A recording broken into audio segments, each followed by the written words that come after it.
Hello everyone, this is our big finale premiere about the Monster Manual, because a lot of folks are getting the Monster Manual in their hands now, but we are talking about constructs, plants, beasts, humanoids. I love constructs so much. I don't know why. And you've got a big bad now, the Colossus, right? The Colossus actually appeared way back in first edition D&D. And I remember as a kid liking the black and white illustration of it, and I thought, let's bring that back, because we were looking for an epic threat in many of the creature types that lacked one, and we thought the Colossus is the perfect one to bring back. But we also have returning friends like the Modrons, the various animated objects. We have not just the Gorgon, but now joined by the Brazen Gorgon. So you can have someone sizzling inside one of these creatures. Perfect.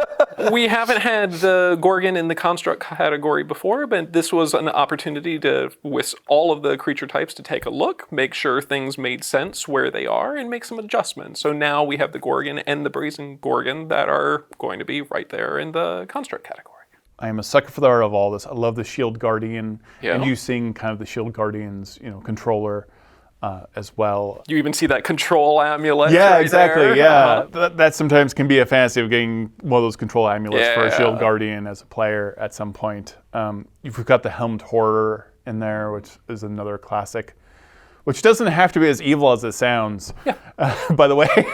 Yeah. I think really the horror is relative, because the Helmed Horror, especially if it's your Guardian, it's horrific for the things it is fighting on your behalf. Speaking of horrific, we have Modrons, which I love, and they are constructs, and I love how we never know what they're quite up to, and their literalness. I love what has been done also in kind of describing their level of suspicion based off which Modron it is, like in the ranking, like they become more and more suspicious of data from other folks as they go up in ranks. But why the lips? The lips are so weird. Are so fundamental to what everybody loves about. Because let's face it, they're polyhedral dice, but then lips. Yeah, who doesn't have their favorite polyhedral dice? Who doesn't have their polyhedral dice that these are the ones I only use on special occasions? Modrons are the polyhedral dice you only use on the most special occasions. With lip filler. With so much lip filler. Absolutely. We all should be so blessed to have such luscious lips. That healthy a relationship with your dice? Yes, this is aspirational. When we revisited them, not only do all of the Modron stat blocks have some enhancements, but since we had so much fabulous art commissioned for this book, we also did consider, well, do we keep the lips? But they are such very short conversation. They are such an iconic part of the look. And I have to admit, I am as mystified by the lips, Todd, as you are. But it's like, but those are our Modrons. Yes. And all joking aside, yeah, it's weird. Yeah, it's quirky. Yeah, it's from Mechanus, which is like the plane of just like absolute law, but this is still part of it. Yeah. If it means that I fundamentally, as a mortal, do not understand everything that is going on in the Great Beyond, great, perfect. Yeah. Seems right. Because the way I think of it is, anything having to do with Modrons and the plane of Mechanus, we're basically talking about Robot World. Yes. Yeah. And I'm not going to pretend to understand the mind of Robot World. Yeah. And I just sort of figure this is like some bizarre data outcome, like some algorithm was run and it was just Primus decided lips. And the whole multiverse is like, why? Everyone will interact with us so much better if we have big, beautiful lips. Luscious, plump lips. It's just awful.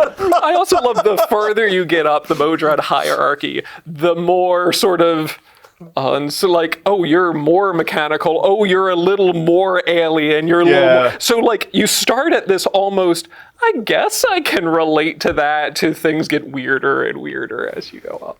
Yeah, absolutely. I always adore Modrons and the Modron March, which I love making videos about constantly. And just the weirdness of like, why are they doing it? This is what's fun about being a Dungeon Master. You get to be the reasoning behind why is this happening? Absolutely. Why are they so important? There are some fantastic examples of, if you run into Modrons, they may be doing all these weird things in that table. One of them might be removing an entire city because they're marching in that direction, and they think it's easier to remove a city and possibly rebuild it somewhere else, or a mountain or a forest, and keep going in a direct line. That stuff I love. That is how weird Modrons are. Well, and the idea that they're thinking on a multiversal scale, like on their marches, they're going to go through countless worlds. Yeah. All right, maybe we bulldoze this one mountain to make it, like, what's one mountain in a multiversal scheme? And the key for not just Modrons, but all of the creatures in the construct category in the monster manual is for DMs to ponder whether, it's a monodrone, Modron, or an animated sword. What does this thing actually care about? Mm-hmm. Because, it does not have an anatomy like a creature that, we would think of in our world as a creature. It doesn't have most of the parts that other creatures have. Some of these, especially the animated objects, they don't even have, eyes or ears. But there's nothing anthropomorphic about them. But somehow they can see and hear. What does it mean to have their consciousness, to be, a chair? If they started as a mundane object and were animated by magic, one moment you're a chair, the next moment you are a chair-like being. A chair with anxiety. Yeah. A chair with anxiety. And so, just a really fun toy for the Dungeon Master. And also such a classic guardian, because, the suit of armor that animates and attacks people, and I think this is one reason why we think of the helmed horrors as scary, these powerful, flying suits of armor with no real face unless there's a face carved onto the helmet itself. That is kind of terrifying. Almost like the decor is coming to kill me. And I think that's actually one reason why so often constructs show up in horror adventures and in Ravenloft adventures, because there is a certain, we often, when talking about horror, talk about body horror. Well, constructs are a part of a very specialized subgenre of horror, which is decor horror. And you can see this in, like the movie Poltergeist, and again, where it's like, oh, like my house itself is attacking me. And that is so much at play here. We've got plants, which are very D&D plants. Between shriekers and things just growing out of your throat. Some of this art is horrific. Shambling mounds I've always been obsessed with. Yeah. Plants are fun, not only because of, they sort of run the gamut from very fanciful, like the treant, to really scary and folk horror-ish, like the blights. But wherever they are in that aesthetic spectrum, anytime we talk about this creature category, we must always pause and acknowledge to everyone, this is not a scientific category. It is a game category. Yes, we do realize fungi are not plants, but they are nonetheless in the game category called plant. But I always feel like anytime we talk about this category, we must pause to yes, everyone, we know. I don't feel that we need a spore category. No. This is the least bad choice. Because really, none of our creature category names are these. This is not a scientific taxonomical system. In here, we have returning plant creatures, but we also have some new ones. I love that with the blights, we were able to expand the blight section, even including the Gulthias blight itself. Please tell us a little bit about that. So I'm excited to finally sort of bring this implied monster in the Blight family just into the monster manual, because the Gulthias Blight goes all the way back to those 3rd edition adventures like the Sunless Citadel and that entire series, where the Twig Blights originated from, where you had these little malicious like twig monsters running around, and the whole story was that they were being created by spoiler for a 24-year-old adventure, by this evil plant that had grown out of the stake plunged into a vampire's heart. We took that story of that Gulthias tree, which was what was originating those twig blights, and made the Gulthias tree into its own new type of blight. So now you can tell that broader story of, here you have this deeply twisted, like, horror story plant monster that then is the origins for all of these other critters. I love the blights. I kind of want to play a blight.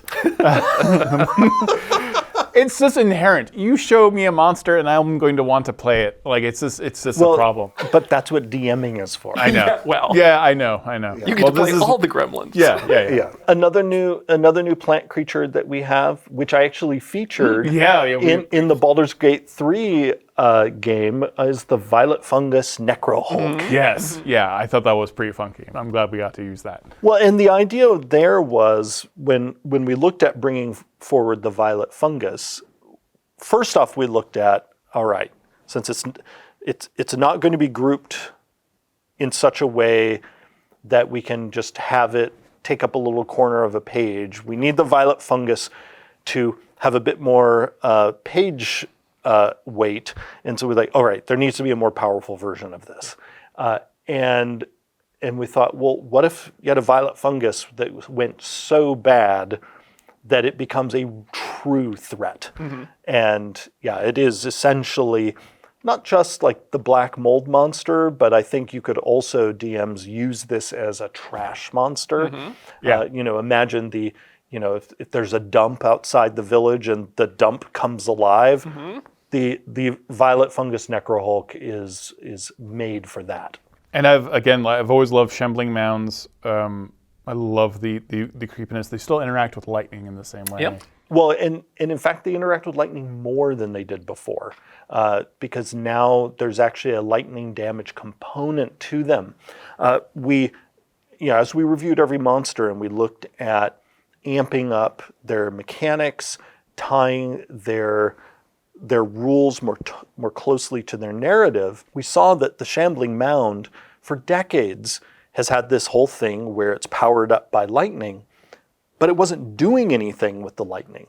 And so we have made it so that the new version of the Shambling Mound is actually, it can zap you. And so I feel like it, in a way, the design has bloomed appropriate for the plant category. As always, for the Monster Manual, we have a category of beasts, which druids are always going to be very excited to dip into, to take a look at what they can turn into. And my gosh, is this a huge category. It is very large. Because this is the category not only of all of the mundane animals in the book, it's also the category for swarms that are composed of those mundane animals. And this is also the category where most of the game's giant animals are. So whether you're a DM who wants to have these critters appear as pets, or background creatures in a village scene, or monsters, or you're a druid player who wants to turn into these things, you have a massive list. Including dinosaurs. Dinosaurs are also here. And I know sometimes that causes some people's brains to skip, because I think, understandably, most of us don't think there's anything mundane about dinosaurs, but they always end up in this category because they were real animals, even though, scientists are finding more and more that many of the visualizations of dinosaurs. Yeah, are a little off. Yeah. Well, because it's our best guess. Jurassic Park would be a hard watch though if they were covered in feathers. I'd watch that. You would? Big birds just murdering people left and right. I actually think that would make them even scarier. Yeah, it would. Absolutely. Yeah. Well, because then We got to ease into that transition. because then that actually makes the dinosaurs closer to animals that we actually experience. Right. And to me, often a key technique in horror storytelling is sensing that this could happen to you. Yeah. And one of the things that has often made it easy for me, even though as a little kid, not to be that scared by dinosaurs is because they look so fanciful. Mm-hmm. But the moment they look more like creatures that are for real, they become scarier to me. We have also the humanoid category, which has a lot of our NPC stat blocks, which has already recently made my life so much easier. Is just to have that, like, okay, I need cultists. We talked about this before. I need pirates. There's an entire pirate category now. Toughs. Like if you're looking for a tough guy to put up against the party, this is independent of species or anything else. This is giving you a stat block of like, if this person is a bruiser, this is what you would have in this type of environment. Absolutely. This is so helpful because there's so many different versions of this now. I'd love to pause for a moment on something you said here, and that is these stat blocks work for humanoids of any species. So humans, elves, dwarves, orcs, gnomes, so on and so forth, we have you covered with these stat blocks. And then just as we mentioned in the 2014 books, here again, if a DM wants to flavor any of these stat blocks with sort of rules elements from the playable versions of the species, you can always take traits from the player's handbook and apply them to these stat blocks. Yeah. And I encourage also DMs to not only think outside the box, where like don't fall into the trap of thinking humanoid means human, but also don't get trapped by the names of these stat blocks. More than I think any other category in the Monster Manual, the humanoid stat blocks, their names are suggestions only. What I do as a DM when I'm looking for humanoid stat blocks, I usually am looking at what the stat block does more than I'm looking at the name. And so, I might take a pirate stat block, but use it for a rascally noble or a bandit. I'd say go through all of them, look at what they do, and as you're doing stat block selection as a DM, consider you can use these for a whole variety of things. And they also make it easy for you to populate communities of really any humanoid species that you are using in your game. Also, for anyone who's eager to see more sort of species-tailored humanoid stat blocks, people are going to get to see more of that in our setting books that are coming up. So you're going to see that in the Forgotten Realms product, for example, where, in that setting, the malevolent drow of Menzoberranzan are an important part of that setting, and so they get their own stat blocks in that product. And this is really true of all the creature categories in the Monster Manual. This is your massive starting toy box of monsters that are usable anywhere in the multiverse.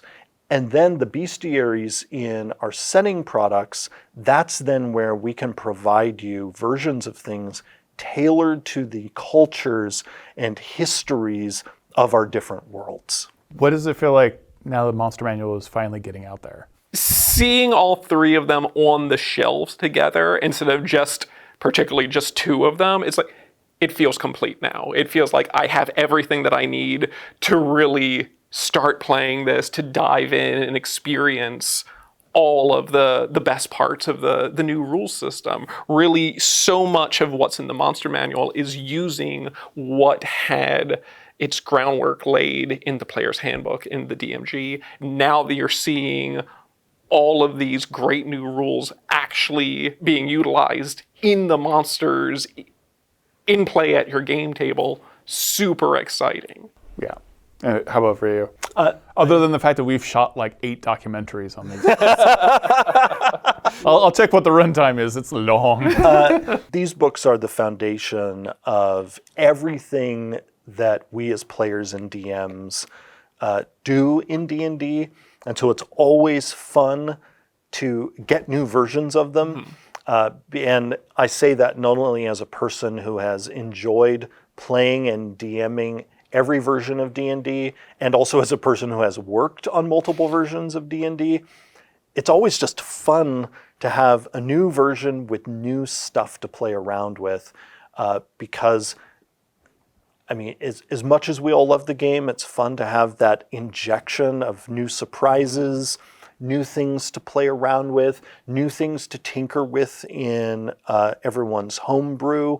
And so now that the trilogy is complete, I am excited for everyone else to start tinkering with what's here and seeing what they can create in their campaigns, in their adventures, in their, personalized versions of the monsters and class features and more. But then I'm also excited because this means now that the trilogy is done, then all of us collectively as a D&D community can turn our attention to the exciting books that are ahead that build on what's here. Because we really view these 3 books as a foundation. Yeah. And there are many thrilling things that we will be building on this foundation that in some cases dig deeper into topics that are here. In other places, go into territory that's not covered in these books at all. And we have an absolutely amazing and innovative starter set that's coming soon that is using these new core rules. But like you said, we have setting books coming out, which I'm not allowed to talk about all of them, but they're really cool. So it's very exciting to finally have, like you said, the foundation. And now we can start building everything else up. Thank you so much for doing this. Thank you, Todd. I wanted to wait till March to do this video, actually, but because Modrons prefer to March. I was wondering where it was. I'm not going to miss this. It was. I got you in the end. Constructs was hard. Which means right there at the end, when the march comes full circle to the Modrons, it means we can end with a kiss from those luscious Modron lips. No. See, I got you back. I hate that's there's a tight zoom into those lips. Hate it. You can purchase the brand new Monster Manual and all 3 of the Core 2024 Core Rulebooks by clicking on the link in this video description. I'm Todd Kenrick. Thank you so much for watching.